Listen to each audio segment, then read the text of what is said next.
Hi, everybody. Welcome back to Not Your Story podcast. I know this is weird. I am not the host, but this is a special episode where I get to interview Rory Nolan, who is my special guest today, and he's the host of Not Your Story.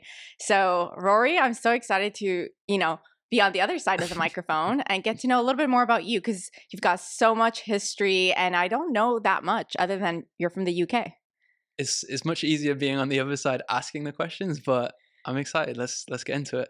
Awesome. So tell me a little bit about growing up. I know you grew up right outside of Manchester. Yeah. Tell me a little bit about what your parents did for a living and just your childhood in general. What were you into? Yeah, so I grew up in a place called Wilmslow, which is just outside of Manchester. And growing up, I'd say my big obsession was football. Really? Soccer, you guys would call it. I refuse to say that name, but growing up, like my number one obsession is like I wanted to be a professional football player. You have And the look. Like if you told me you played, I would believe you. But the thing is, in growing up in the UK, every young boy wants to grow up and be a professional football player, play in the Premier League, play for Man United, play for all the biggest teams. But growing up, that was like my one obsession and dream, and I was laser focused on becoming the best. Every day, I had like a football glued to my foot. I would play 7 days a week with my friends. It was back in a time when there was no social media. So growing up, Yeah. there's no social media. Your friend would like call the home phone. You go out, you play until like the sun's going down. Your mum's Yeah. chasing you down the street, um, bringing you back in. But yeah, in those early years, I was obsessed. I was just playing every day, and I wanted to. I'm super competitive. You can probably tell Yeah, I can. from working with me. I'm very competitive, and I always want to be the best at everything I do. And I actually got signed by a professional team when I was uh, 10, 11 years old. Wow. So I was playing against the best teams in the country, traveling up and down the country, traveling um, across the world. Sometimes we played when I played a tournament in Dallas one time, traveling away from home. Were But your parents supportive of it? Like were they like super pushing super towards this supportive. dream? Okay. They weren't pushy parents, but like they would drive up and down the country. Like they'd be working like long days, and after they finished their job, they'd drive hours and hours to take me to practice multiple times a week. And then at the weekends, we'd be driving for hours and hours to um, play competitively against some of the best teams in the country. But So that was like 10-ish years old. What that was happened in like high school? Did you 10, continue that to was play? all the way from like 10 up until university. So up Oh, until about 16, 17, that's the time when decisions are being made in these yeah. clubs. Like you either get a professional contract or you get cut. And I got cut. And I was kind of heartbroken at the time because Yeah, I like can imagine. That's been your whole life. It's my been your whole life and identity. like dream and like identity was like becoming a footballer. And while that dream, like I could have kept going and I probably could have made it, even though it's like there's like a 0.1% of people that do make it. I kind of, I don't know, I kind of fell out of love with playing at that point out of like the rejection, and I kind of went off the lease for a couple of years and was trying to rediscover like what I wanted to do. And my parents wanted me to like, have a backup and like study, go to university. So I kind of like got my head down and started studying. I actually ended up like acing my exams, and I went and studied history at university, which people are like, why the hell did you study I was just about to ask you, I'm like, history? what did you study? History. What did you plan? Like when you were actually, no, I have a few questions. Yeah. Bring me back to the day where you didn't get selected. How does Hmm. that usually run? Did you get it through like a letter? Was it like in an auditorium, kind of like how you see now sports where they're like, choosing their players? How did Yeah. that look like? It's like at the end of the season, you get you kind of know around the time like if you're going to get selected or not, and it's kind of like a letter. I was still training with a team, and they help you try and find another club. You go to like exit trials, and I got offers from like clubs that were like miles away, and I would have to like move and like um live away from home, and instead of going and studying at university. I'm Mm. like, did I could I have taken the risk and done that? Maybe. And I still think back like, should I have done it? Should I have taken the risk? um but yeah, I chose probably the safer option of studying and going down the same route most of my friends were doing at the time. But I always kind of look back like, should I have kept going? Yeah, I think when it comes to sports, though, to your point, is it's such a small percentage It's that, literally like 0.01%. yeah. But I have seen like kids that I used to play against, like they're playing on a world stage now to this Wow. day. So what I did learn is it taught me like just the dedication and obsession that you have to put in to get to that like To that elite level. level. And I've kind of carried that with me with everything I do. Like if I'm focused on Yeah. something, I will be totally obsessed and I will like outwork everyone to get where I want to be.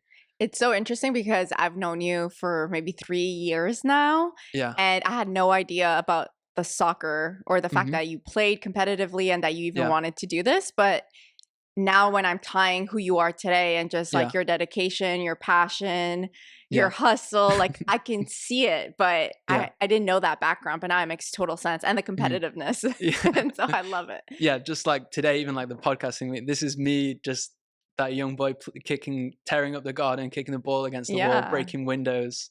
That's just the same thing, just in another form, I feel like. That's awesome. So you studied history, you Hmm. graduate. What was your plan? Like what, after the Yeah, whole soccer thing, what did you want to become? What was that next identity for you? that was the tough thing. Like I for years, I really didn't know. Like that was football was like everything, and like when you lose what you feel like is your identity at the time, you have to kind of recreate yourself. Mhm. Um, so I was just kind of like experimenting, trying to learn what I wanted to do. Writing was something I found I was really good at. I aced all my exams. I was a really good writer, and I actually Mhm. really enjoy writing. And I'm just curious. So that's what kind of led me to study history. And one thing that I did learn from studying history is like just the dedication of research, the amount of and storytelling as well. Storytelling, yeah. Like countries, concepts, like everything comes back to storytelling. That's when I first learned that. So that was like one of the early threads, and I think having that thread kind of led me eventually into marketing some further down the line. That's awesome. It's weird, like when you tie back and connect the dots backwards to Yeah, just like every little instance within your life and timeline kind of add to this, new version of who you are today. And you can kind of yeah, peel back and use them in different ways. So yeah. you moved to Canada randomly one day. You graduated college, and the next day, I think you booked a one-way ticket to Mhm. Vancouver. Tell Yeah, me a little bit about that decision making and yeah, like, did it feel scary to know that you had a one way, and would yeah. coming back to the UK feel like failure? So yeah, that was 6 years ago. Just past 6 years that I've been in Canada now. And I remember I just graduated from university, and again, I still really didn't know what I wanted to do with my life. Still kind of figuring it out. Yeah. But I was excited for like a fresh start. It felt like a new challenge. Mhm. I was I mean, I still have amazing friends back home, tons of family back home. So it's really difficult, like leaving a Leaving whole that. life behind to like start a fresh chapter. But it was also quite liberating. Like I felt like I had a blank canvas to just recreate who I was and do whatever I wanted to do and just experiment, try new things. And that's what I kind of did for years. Like I experimented. I was working like random jobs, learning new skills, and then eventually just kind of figuring out where I wanted to go next. And I eventually decided that I wanted to pursue marketing. Yeah. So when you landed in Vancouver, did you have a little bit of a culture shock, or would you say it's quite similar living in, the UK and Canada, in that part of Canada? Um, yes and no. The people are very different in Canada. Like people definitely don't get like the same dry Humor? British sense of humor. I'm like cracking jokes and people look at me like, what the hell's this guy talking about? So I had to Yeah. maybe tone that down a little bit. But I met some like amazing friends, and I loved that period, just like my early years when I first moved to Canada, living in Vancouver, and then obviously the pandemic hit, back living with parents after like having those years of freedom in university, and you're kind of like, okay, I probably need to start getting my life in check and figuring out what I want to do with my life next. So is that when you kind of started to look at Montreal and do the marketing course that you kind of selected? Yeah, so at the time I was working in hospitality, and I think and anyone that works in marketing, like who comes from a background in hospitality, is like having the skills of working under pressure, communication, confidence, customer service, like definitely took that with me. And I was also working as an English teacher. I took a course how to teach English as a foreign language, which is actually much harder than marketing, trying to teach someone that has little to no English, just the basics of English. And then around that time, I was looking at how do I get into marketing? Like, what do I have to do? I was like, okay, I don't have a degree in marketing. I don't really think you need a degree to get into marketing, but I was looking at diplomas, just any friend that was like trying to start a business, like, all right, I'll make you a website, I'll make you a Shopify store, pick up a check little here. I'll reach out to brands and just like do some copywriting work, just kind of like dipping my toes in it in various like creative areas. And I bought a camera, started taking pictures when I went snowboarding, just like kind of experimenting with different creative paths, and eventually that led me to Montreal. That's so interesting when you say like you kind of discovered that you were really creative, and even picking up a camera and helping buddies start a business, etc. It's almost like maybe you were starting to discover that there was something else outside of soccer that was inside of you in terms of like, because I know you now as a marketer, and I'm like, man, you're really good. Like, I would have thought you went to school to be in marketing, or that you've been doing marketing since you were 5, because you've got everything within the storytelling, the strategy, the creatives. You've got good ideas. So it's interesting that was kind of born later on as an adult. I don't think you have to study marketing to be a good marketer, because anything they teach in school is kind of obsolete. Yeah, agree. And I think being self-taught and just like hustling, you keep having to adapt and recreate yourself as a marketer, like week to week. Like whatever's working today is probably not going to work. You can do a great trend and it's like, okay, now what's next? Exactly. My dad has worked in marketing his whole career as well. And growing up, his office was like next to my bedroom. So I'd always be like listening in and hearing about what he was doing, and just like kind of, I probably absorbed some of that without even knowing about it.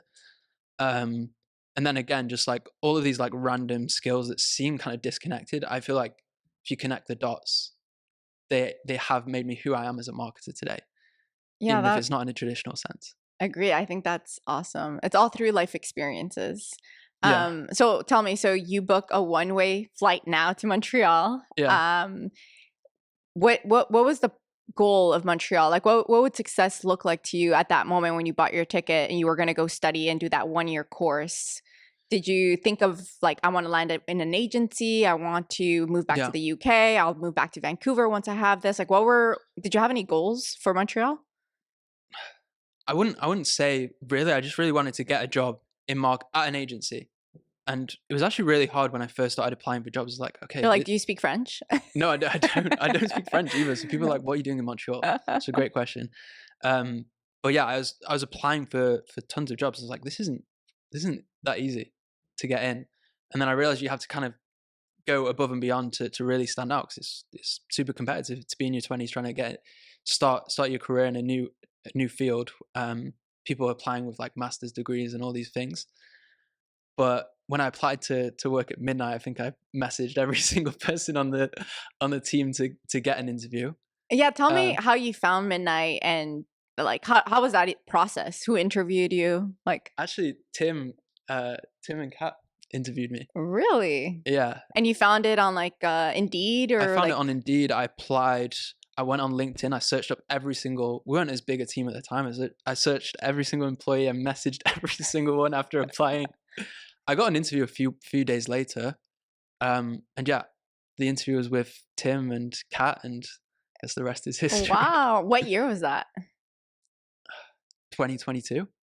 April 2022. So 2023. I don't know, I've lost count now. It's like 2.5 years ago. It's almost been 3 years. Yeah, I was going to say, I feel like it's almost been 3 years since I've known you. So I think that makes sense. April 2023. Wow. Yeah. And so so you've been in Montreal for a little under 3 years, and you've been working at Midnight the whole time. Yeah. What would you say has been like the most interesting part for you as you started as a marketing coordinator, and kind of like all the different roles that you kind of had, and now running, strategy? Well, it was interesting when I first started. Obviously, I was pretty fresh into marketing. I'd been a self-taught marketer. I had all these different skills. I was a good writer. I knew storytelling, but I was still kind of like pretty green, to be quite honest. And I'd never worked in oil and gas, that's for sure. So straight away, those first couple of weeks, I was just asking as many questions, trying to learn about the industry, learn about the different clients that we worked with. And I kind of just said yes to everything. Yeah. I feel like you just have to accept every challenge that's put in your way and just keep adapting. And I think the beauty of it is like we're working with people running like $1 million companies, super experienced, have had like tons of success. Was I winging it in the start? Absolutely. But I was just being as confident as I can, being as curious as I can, working as hard as I can to learn everything about the industry, learn everything I could about marketing to keep doing better and better work. And then, yeah, eventually moved up, got a promotion, kept working hard, managing lots of accounts, learning more and more about the industry. And around that time, we're growing as a team as well. And early on, a lot of the work I was doing was kind of like in a silo, like you're just executing stuff alone. And I realized like there's just so much creativity within our team at Midnight. So I wanted to bring people together to kind of like collaborate more when it comes to campaigns. So that started becoming like brainstorming sessions. And eventually that has Turn into evolved strategy. into the strategy department. And then I think it was 6 months, 6 or 7 months into working at Midnight. Well, when I first started working, I was like, I need to start creating content. When I first started at Midnight, I think even before, during applying to marketing jobs, like if I'm going to stand out, I Yeah. need to be creating content. I need to like work on my personal brand on LinkedIn. So when I apply and show up, people see, okay, this Yeah. guy, he's curious about marketing, he's learning. So I think that definitely has been a game changer, just creating content. And I think the whole reason that we're sat here doing a podcast is because I was creating content in those early parts. Midnight, Tim had wanted to create a podcast for a long time. And I don't think if I was creating content, he would have called me one day and say, hey, I want to start a podcast. Like, I think you'd be the right person to be the host. Like, here's a budget, create a studio, and go and create a podcast. I don't think that would have happened if I wasn't creating content. So I have so many things that I want to talk about with everything you've said, but just on that note, before I forget it, what you mentioned is what I've seen successful people doing careers. So one is they start doing the job before it's their job. So brainstorming sessions, bringing people together. You kind of, that's not your role, but you start showing like initiatives within it, and then you kind of create your own role. And I would always tell that at people at like my last company. It was, if you really want this job, do it on top of your 40-hour job. And eventually, like you're kind of putting it in their, you're putting it really nicely to them for whenever they think about who can do this. Well, Massiel's already been doing it. Exactly. So you kind of like create your own jobs in a way. Yeah. So I like that. And also like to your point on the personal brand, you're a huge component to this. You talk a lot about it on LinkedIn, but it's, if you want to stand out as an employee, create a personal brand, create content so that when there are opportunities like this, like who does it make sense to host this podcast? Well, Rory's been doing all of this stuff online, so it just makes sense. Yeah, I think if you're not creating content, like it's such a missed opportunity today. Like everyone that does, it's just you accelerate your path like 10x. Yeah, in 2025, it's all about content creation, personal brands, etc. So I definitely agree with that. Podcasts. Yes. We'll get into podcasts. We have to do a whole episode on podcasting, which we are going to do. Stay tuned. But to your point, I want to go back to when you mentioned joining Midnight and getting into the oil field industry. Yeah. How was that when they're like, hey, like our agency does oil and gas, like what was your initial thought? Were you like, oh, that's weird, I'm turned off by it? What did you know about oil and gas at that point? Well, growing up in the UK, like oil and gas is a terrible reputation. Terrible they reputation. They literally hate us. Yeah, literally. Like it's like Greta Thunberg. Everyone's like the bane of the world. Like, so originally, like I think you have to take everything with a grain of salt. And I was like, I'll form my own opinion by working inside the industry. And from working within this industry for like almost 3 years now, I've actually seen a whole different side to the industry. And it's actually like one of the most technologically advanced industries out there. Yeah. But I didn't know anything about that before. And before that, when I first started at Midnight, I was like, trying to figure out like what the hell Yeah. is like a wireline, a drilling rig, all of these different like very technical terms. But after working with like dozens and dozens of brands on campaigns, I've learned a lot, and I wouldn't say I'm an expert now, and I don't think you You need don't need to you be, don't need but to be. yeah. It's actually I think it's kind of an advantage not to be, because I look at it from like a fresh outside perspective, and I strip it back into first principles. Yeah. Which is, if you're telling a story, you can't be telling like the technical side features. You can be very creative and tell a pretty compelling story about the benefits or the transformation of a tool without even knowing specifically the nitty gritty details. I do think it's good to immerse yourself and learn, but Yeah. it's not. We work in marketing. We're not engineers. Yeah. No, but I honestly, like, I'm always very impressed when you or, other team members are like, yeah, like the drilling rig and MWD and, Yeah. downhole tools and drill bits. And it's just like, Yeah. it's cool to see just like the team really educate themselves on the industry, et cetera. And I really think that's part of the success of it, is like, it's our focus. Oil and Yeah. gas is our focus. And you could see through the team, over the years working with so many different brands, they start to really like immerse themselves in it. But I do find it's interesting because people from Montreal or, different parts of Canada, or even yourself in the UK, it's so negative that it's like, it's interesting whenever you join a marketing agency and they're like, we do oil and gas, I feel like the public perception of the industry is kind of shifting though. Yeah. Like It's getting better. It's getting better for sure, but a huge part of that is what we do, Collide, like actually educating and helping the industry market itself, because it's pretty terrible at doing that, which is why we exist, I guess, because there's a huge need for marketing within the industry and storytelling.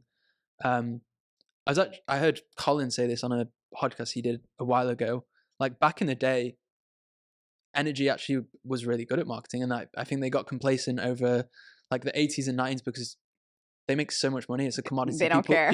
People need need energy. So I think there's probably like decades of complacent when they just neglected marketing and realized we don't need it. And then all of a sudden, this whole ESG movement comes, and now they're realizing again, okay, we have to go out there and start marketing ourselves. Yeah, and I also think it's obviously there's been a lot of bad things that have happened within oil and gas within maybe that period where they weren't marketing, like Macondo and all these big oil spills, et cetera, that continue to damage the look. And we weren't marketing. And still today, like we're really pushing still companies to market oil and gas and like educate the public. And I think we're doing a great job at, storytelling each of our customers in that sense. Yeah, I think it's getting better, and just companies like Collide, like Midnight, like there's a lot of like young energy. Yeah, there's not a lot of us, so it's cool when kind of like that new generation of oil and gas that are trying to make it cool, Yeah. So I think it's cool. So tell me a little bit about the podcast, which is a new service that Midnight's offering now, and you're leading that. Yeah. Tell the viewers who maybe haven't seen that, we're offering that now. Yeah, so we've been doing our podcast, Not Your Story, for just over a year, 2021 by the time we've released this episode, probably like 23, 24 episodes. So during that time, we've learned how to create a podcast from the ground up, from scratch. And like I said, when I'm focused on something, I get obsessed, and podcasting has become a new obsession of mine over the past like year and a half. But even further back than our own podcast, Not Your Story, Midnight has been working on podcasts within the industry for many years, like Flipping the Barrel. There's plenty of podcasts that we've worked with recently within our clients, like helping to launch Geoscience Decoded, The Drill Down, Cool Edge Bits. Like there's multiple podcasts that we've been working on. So around 6 months ago, I'd been researching the whole podcasting industry, and I was looking at the work other agencies were doing in podcasting, and I looked at our work. I was like, we're right up there. We're doing some of the best work I've seen from the whole space of podcasting. And I really think there's a huge gap for companies, not only within marketing, B2B, but also within energy, to take advantage of podcasting. Just from what we've seen, like Flipping the Barrel, for example, you guys started 6 years ago, just as a podcast, and you've evolved into a whole community, selling out events with hundreds and hundreds of people. Digital Wildcat has started out as a podcast and has evolved into an AI energy company. Mm-hmm. So I think the opportunity is there for any company out there within energy to create a podcast, because you could be a guest on a podcast for a company, but the host of that show, they own the IP. But if you create your own podcast, Yeah. that's just as we've done with our own. We create the narrative, and over time that narrative snowballs. You're able to create content. You're able to repurpose that content into an entire media engine. Yeah. So that was the whole goal of creating this new service and vertical within Midnight, is we want to build like your media engine. And I think, as we spoke about, marketing's always evolving, and it's harder and harder to get attention with just doing the same thing that everyone else is doing. And especially with AI, there's so much junk content out there. Yeah. But the content that really resonates with people is content like this, two humans face to face having just a real conversation. And that this one conversation can turn into like dozens and dozens of small little micro pieces of content where people might not really want to listen to a whole hour-long episode, but listening to little bites, a 60-second clip of you talking about your philosophy, building your company, and then a prospect hears that and it's like, oh, I've never heard of this company before. I'm curious.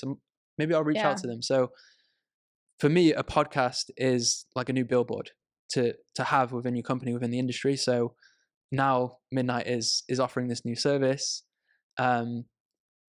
It's still early days. We're still testing out the market. I think there's definitely interest there, but we're seeing where it goes, and just I'm excited to see where we can take it.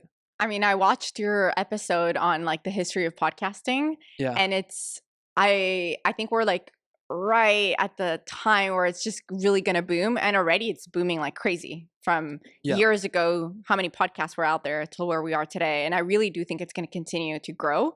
Yeah. Because I feel like myself, yourself, like so many people that I know, we consume so much podcasting, like whether it's just audio or watching it, and it's just a different media that I think people just genuinely really like. And to your point, you don't have to listen to the whole thing, but you can just watch certain clips. YouTube Reels, they're huge. Instagram, TikTok, like it's short form content is a new way. Like if you're not doing that, like you're missing out on a lot of attention. Exactly. And like we said, that one episode can be repurposed even to written content as well. And having your executives, your team members, like our own podcast has been a huge culture builder, like for internal marketing as well, for hiring. Like there's so many different benefits that a podcast can have depending on your goal, even for sales. Like invite your prospect to come on a podcast with no strings attached. Yeah. Get to know them on a personal level. And when a deal's there to be made, it's much easier to make that because you've built that kind of connection. So, and then in the long term, you have this whole intellectual property around the podcast and an entire media engine of like clips, newsletters, written posts, everything. Like it just takes a little bit of consistency in getting that first. Most podcasts, I say this all the time, most podcasts don't make it past 10 episodes. To get in the top 1% of podcasts, you only need to release 21 episodes. Really? So 1 year of consistency and you're already in the top 1%, because most people start and they give up. Wow. But a huge part of that reason is because it's not easy to like record, edit. And that's why you need someone to help you produce a podcast, have a partner to help you edit, to help you repurpose the content. So yeah, we're going to get into all of that in the next episode on really like deep diving into podcasting, what it takes, how we research clients, how, the setup, etc. So I think it'll be super cool. Well, Rory, I learned so much about you today. I think the entire audience did too. And anybody who loves soccer or like Manchester United is going to go follow you on LinkedIn ASAP. So I think that's super cool. And then I think, can you plug like how they should reach out if they're interested in podcasting and just learning a little bit more? They can get on a call with you. Yeah, so I post a lot on LinkedIn about podcasting. Obviously, if you're not subscribed yet to Not Your Story, you could also check out our content and subscribe. Just reach out to me about podcasting. I'm very happy to speak to anyone about just strategy, what you should do with your show. And yeah, I'm very excited to see where the future of podcasting can go. And like I said, I'm obsessed, and I'm dedicated to keep pushing more and more podcasts out there, because like I said, the podcast gold rush is here, and it's only going up. It literally is here. That's how I feel. That was the right word. The Yeah. gold rush of podcasting is here. You want, the goal for this channel is 1 million subscribers, because we're going to put the plate up here on the wall. I mean, 1 million subscribers would be awesome, but You want to get to 100K? 100K Okay, let's start first. small. 100K. I told Kate on one of our previous episodes, we did a visualization exercise. I'm visualizing it with you right now. she asked, the goal is like 100,000 subscribers. I'm like, maybe crazy, but if you don't I think you could 100% do it. You know. So yeah, we have 1 year to get to 100K. Awesome. So every single one of you, click like, subscribe. We need to get to 100K so Rory can have his plate up here on the wall. And so awesome. Well, thank you so much for joining us. I had a pleasure getting to know Rory, and I hope you get to know more of our hosts for Not Your Story podcast. Check out LinkedIn, Not Your Story, www.notyourstory.com. Right? Not Your Story Podcast. Notyourstorypodcast.com and midnightmarketing.com/podcast for more information. All right. See you guys on the next one.